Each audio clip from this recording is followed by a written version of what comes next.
Thank you, folks, for this invitation. It is such a gift to be here today. One of the challenges I faced in November, December, when I was considering this position with the region was what would it look like after almost 17 years of pastoral ministry not to have a regular Sunday gig, not to be able to join in worship with folks like you. And it's been 4 months since I departed Perth Road Village and St. Andrew's United Church in the Sioux Lookout, where, by the way, Maureen, my wife, and I did have an opportunity to visit in person once last summer. And they're an affirming congregation too, and I think they would like to share their welcome to you into the affirming ministry. And what really struck me coming into your sanctuary is the healthcare facility in Sioux Lookout, where the population is roughly 50-50 between Indigenous peoples and others, is very much like this. It's uncanny, really, how the architecture here so represents what I experienced up there. So thank you. Thank you for inviting me here today. Let us take a moment, shall we? Let's gather ourselves in the quiet and know one another's presence.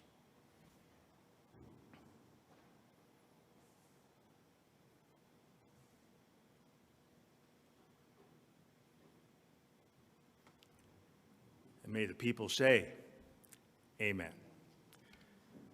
After these things, John says, meaning after Jesus had been crucified and buried, after his body was absent in the tomb, after these things, he appears to his disciples. After all of these things, Jesus shows himself again. So our question for today, at least the one I've chosen, is why? Why does Jesus show himself again? Now, I'm going to branch out for a few moments, but as I do, please hold on to that question. Why does Jesus show himself again? So Maureen and I have been fans of Gordon Lightfoot's music for more than 40 years now. And a few years ago, Maureen and I finally managed to hear his music live. He came to Kingston. Now, Gordon Lightfoot has faced some serious health challenges over the years, and just before the concert, reports had circulated on the internet that he had died. He had died. Initially, I will admit, my response was unabashedly selfish. Man, I said, after waiting so long, he died. I'm not going to see him. I'm not going to hear him. I'm not going to experience firsthand in person his storied music. Wow, that's a bummer. That's depressing. Well, I got over that selfish moment and was genuinely concerned until I heard that reports of his death were untrue. Now, the humor was not lost on Gordon Lightfoot, who strolled onto stage right on time, and after a couple of his more familiar compositions, he loosely quoted Mark Twain saying, "Reports of my death have been greatly exaggerated." And then we all rose to our feet. We were clapping and whistling as the celebrated balladeer strapped his guitar back on to fill our ears, our hearts, with those many songs we had all gathered to hear. It was another encore for Gordon Lightfoot, commemorating his many years of musical inspiration brought to so many people. Now, I think that maybe I understand why Gordon Lightfoot keeps coming back. After every concert, there remains something unfinished, I think.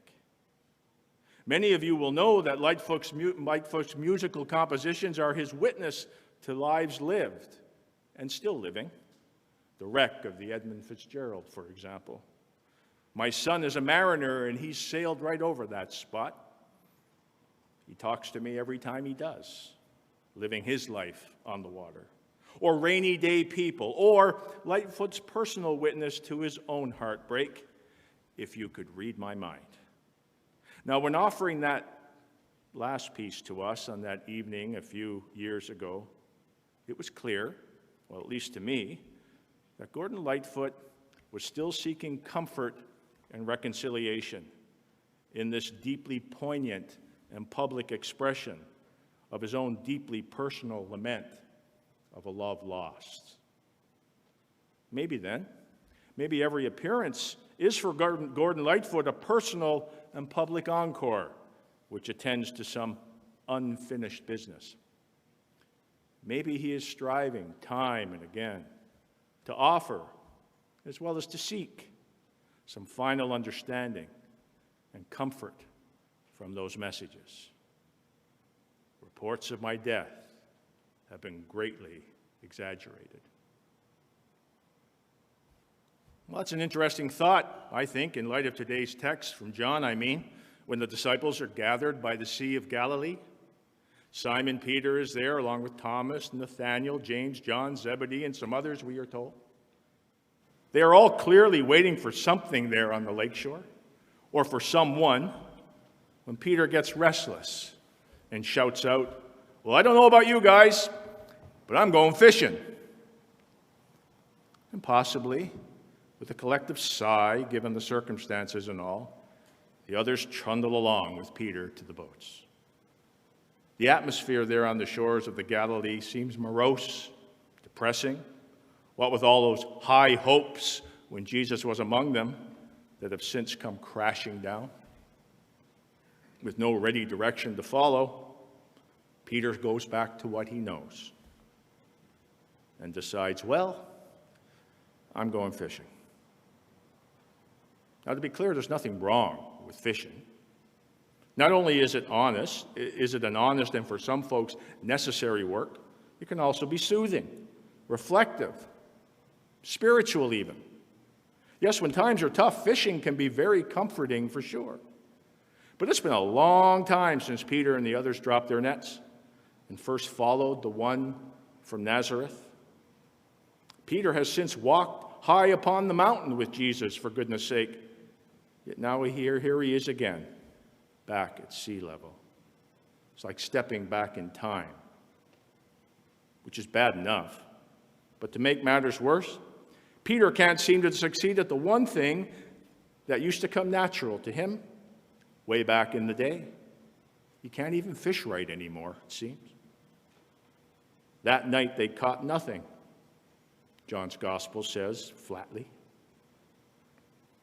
There's Peter flinging out his net over the black waters again and again, hauling them in dripping wet, as empty as his heart. What's the use? He mutters under his breath. What's the point? Even the one thing I could do so well, I can't even do that right anymore. Everything has changed. I can't go back. I can't go forward. I feel so lost and useless, so stuck. But then the day breaks, and a voice calls to them from the lakeshore, "Caught anything, boys?" Or in the familiar words that modern fishers know so well, "Getting any?" And not surprisingly, instead of the hope-filled, "Got a few," they shake their heads and reply, "Nope, nothing." Or with words perhaps closer to my Newfoundland roots, "Arn boy!" "Narn boy." "Well, then cast the net on the right side of the boat," says the stranger. "Cast on the other side. Try something different," he says. And they do. And suddenly, progress. They are unable to even haul the catch in because of the overwhelming wiggling weight. When one of them gasps to Peter, "It's him! It's him!" And Peter leaps into the water with his clothes on, no less, and swims towards the shore to come face to face with him, with Jesus, while the others drag the full net along behind the boat. And then, as we've already heard, the day gets even more interesting. After an awkward breakfast, Jesus leads Peter on a walk on the beach. "Simon," he says, "do you love me?" 3 times he asks him. And Simon Peter answers both self-consciously and defensively, "Yes, Lord, yes, Lord, yes, Lord, you know that I love you." Jesus asks it again and again. Peter feels pain and guilt each time. Each time, Peter answers with all the sincerity that he can muster, his anguish evident, I'm sure, in his voice. And each time, Jesus follows his response with a simple command. Feed them. Feed my lambs. Feed my sheep. As if to say, I need you, Peter, to guide and nourish my flock, that they may still know their home in the house of God. And Jesus is not calling Peter back to where he was before.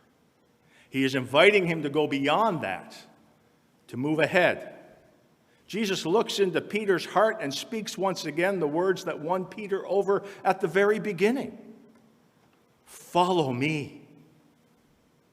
Reports of my death have been greatly exaggerated, Peter.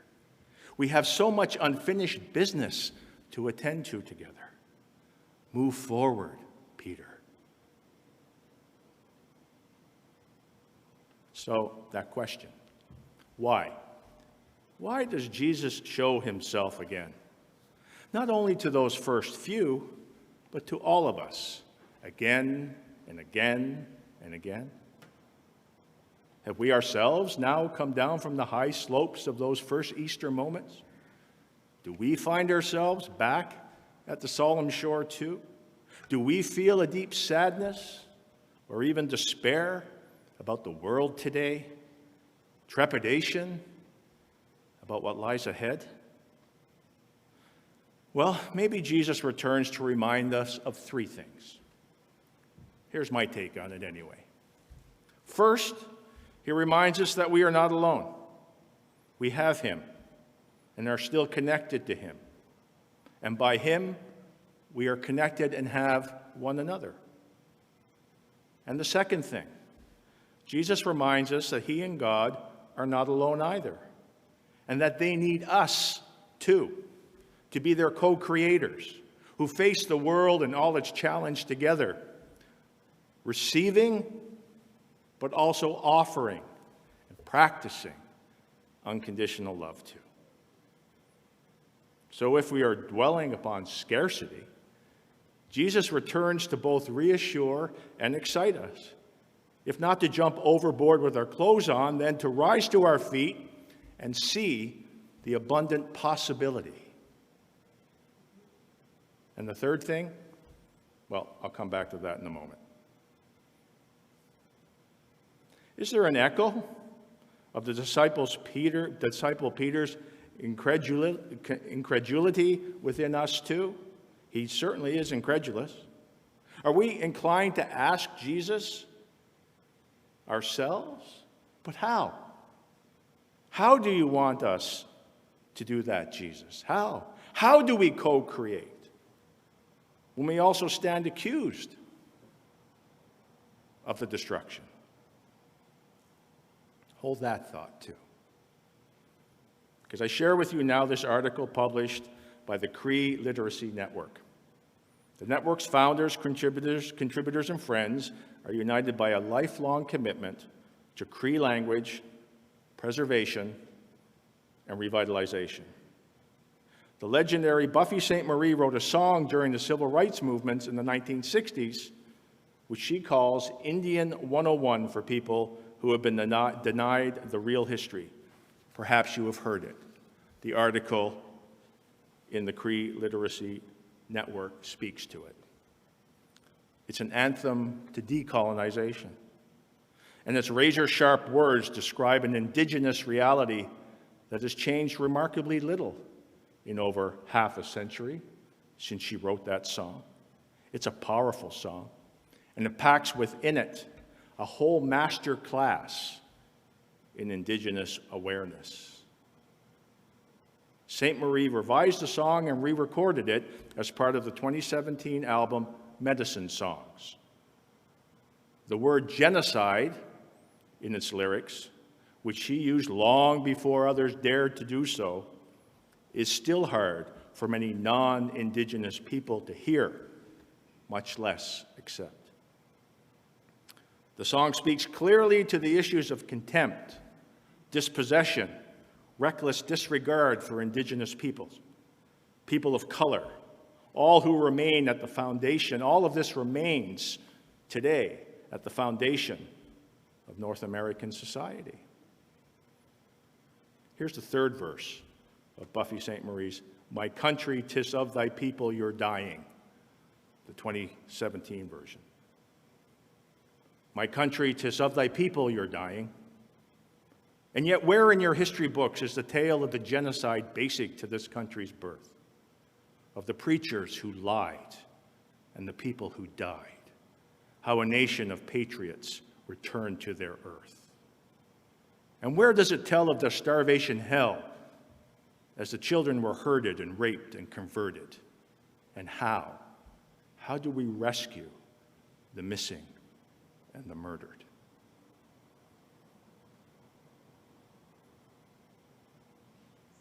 So how? How do we respond to Jesus at the Lakeshore today? How do we co-create when we all stand accused of such destruction? How, asks Buffy Sainte-Marie, how do we rescue the missing and murdered? How?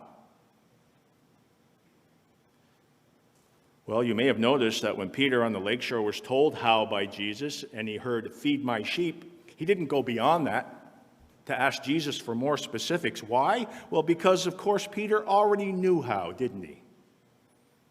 Yes, Peter knew how, and so do we. Indeed, we have proven it here in this worship service today. It is as straightforward as can be, really, and as complicated as we choose to make it. It's right there in another gospel as well, isn't it? Luke's gospel. When a man asked Jesus, how? We heard about the rich man in the anthem. There's also this other man who often likes to answer a question and offer one of his own, but he's no match for Jesus.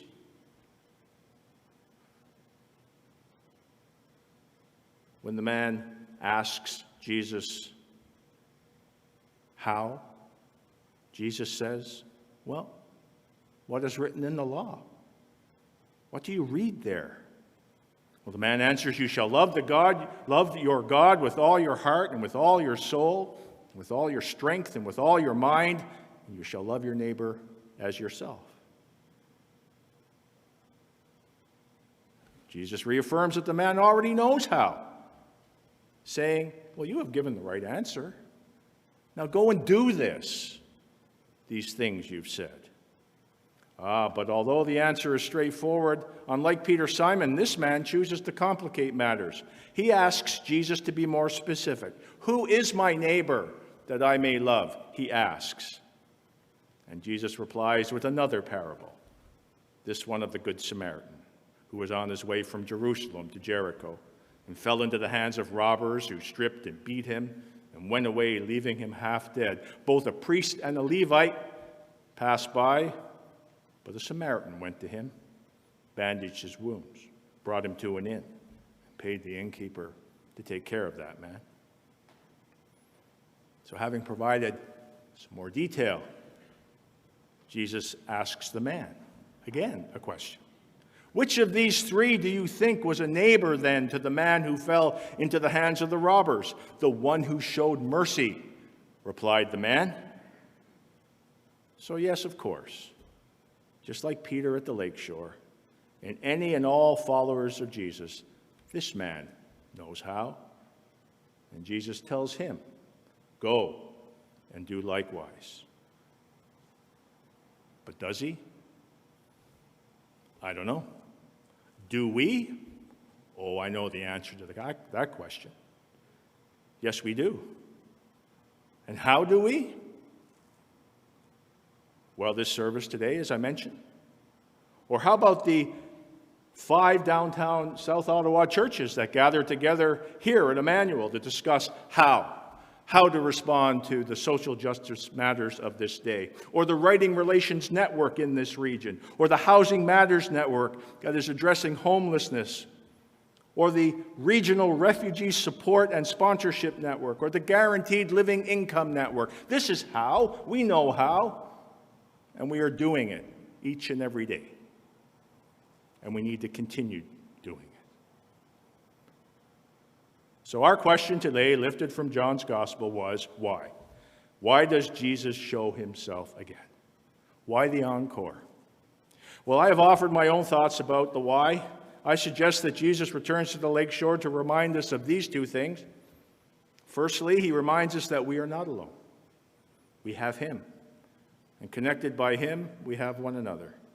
Second, he reminds us that he and God are not alone either, and that they need us to be their co-creators who face the world and all its challenge together, both receiving and practicing unconditional love. Jesus knows that we know how to co-create solutions in the world, because when he was hungry, we gave him food. When he was thirsty, we gave him something to drink. When he was a stranger, we welcomed him. When he was naked, we gave him clothing. When he was sick, we took care of him.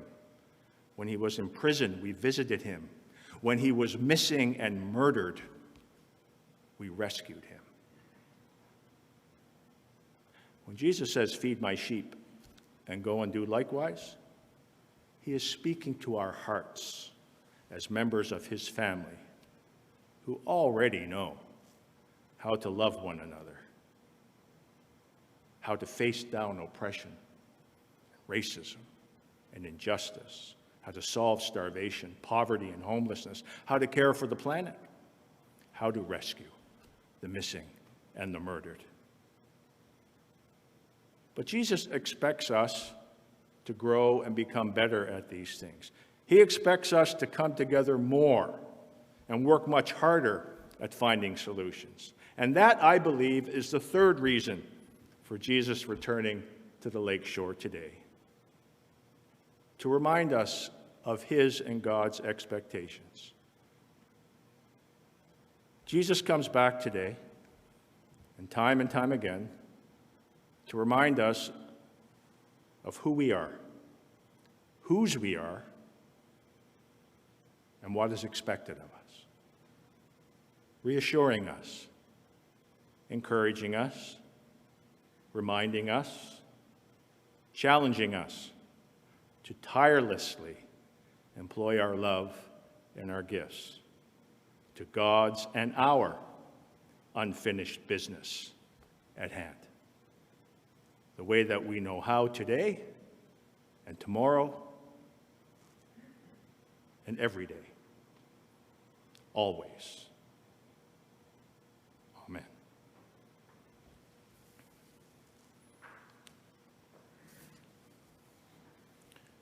I invite you now to take a few moments to pause and reflect upon some of what you may have heard today, not just from me, but from this worship service thus far.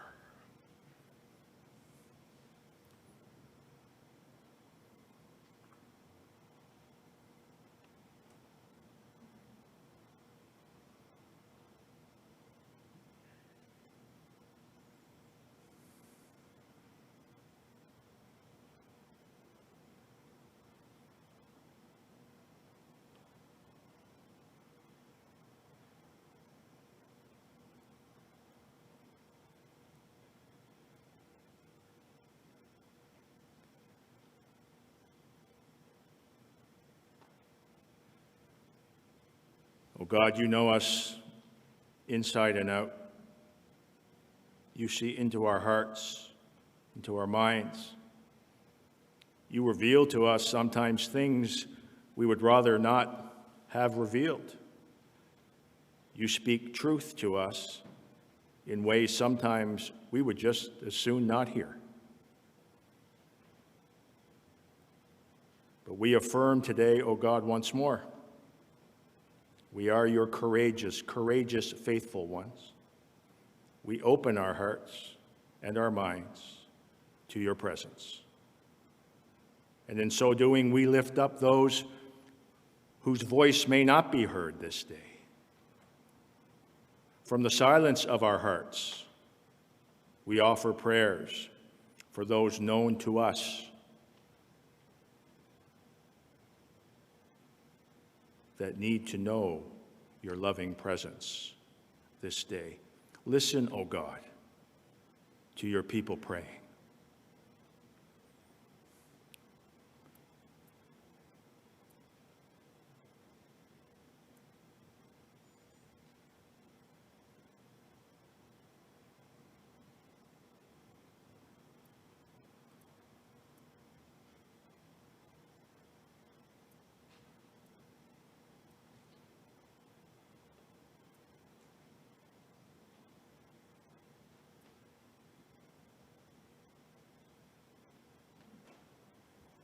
And may the people say, Amen.